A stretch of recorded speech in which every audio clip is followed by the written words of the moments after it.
Meanwhile, Arunachal Pradesh Chief Minister Pema Khandu, while speaking in the mega BJP rally, appealed to the people of the state to vote for the BJP candidates in the Lok Sabha and Assembly polls.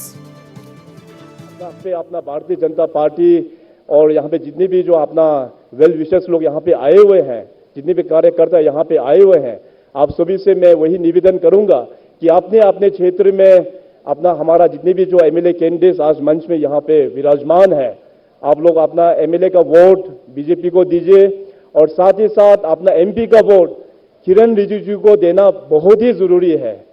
यहाँ पे शायद BJP के अलावा और भी शायद political parties के कुछ लोग शायद आए होंगे, तो मैं उन सभी पॉलिटिकल पार्टीज के जो लोग आए होंगे यहाँ पे उसको भी मैं अनुरोध करना चाहूंगा कि ठीक है, एमएलए का तो अपना लोकल का बात कुछ हो गया, मगर जहां तक एमपी का होता है तो किरण रिजिजू जी को वापस फिर अपना वेस्टर्न पार्लियामेंट्री कॉन्स्टिट्यूंसी से एमपी बना के दिल्ली नरेंद्र मोदी जी का हाथ और भी मजबूत करने के लिए भेजना बहुत जरूरी है। तो आप सभी से मैं वही अनुरोध मैं करना चाहूंगा।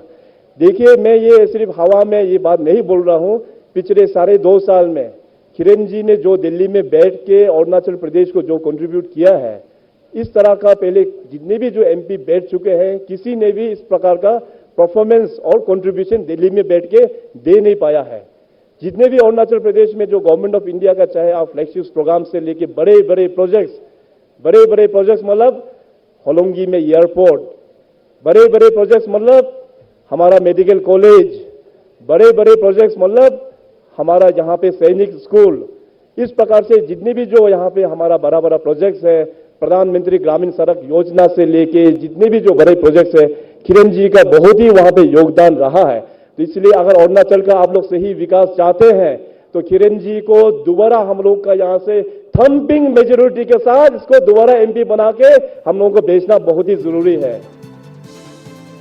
Khandu also launched a direct attack on the Congress, saying that the BJP will win the assembly polls in the state as the Congress could not even field any candidate in all the 60 seats.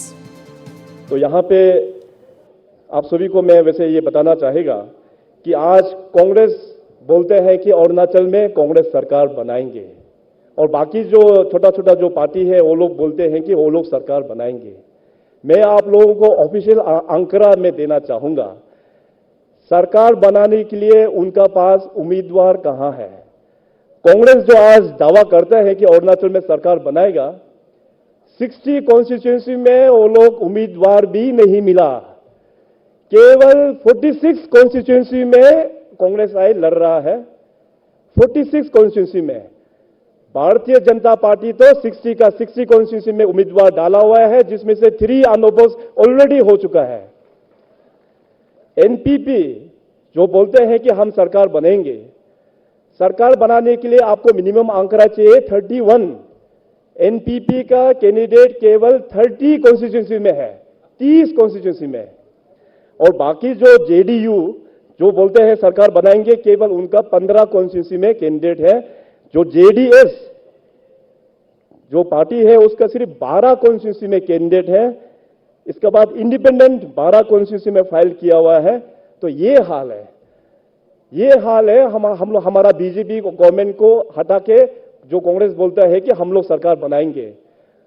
60 constituency में भी nomination file कर नहीं पाया, केवल सिर्फ 46 constituency में file किया, और वो भी जिसका नाम नहीं है, जिसका हम लोग जानता भी नहीं, जिसको हम लोग ने मैक्सिमम सुना भी नहीं है।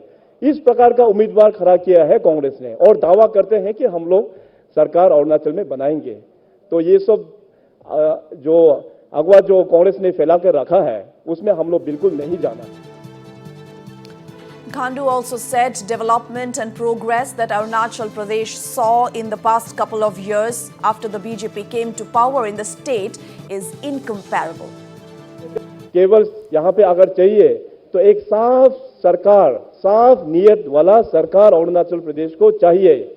इसीलिए पिछले 2 सालों में आप लोग ने देखा होगा कि भारतीय जनता पार्टी की सरकार ने खास करके करप्शन को हम लोग ने बिल्कुल टॉलरेट नहीं किया है।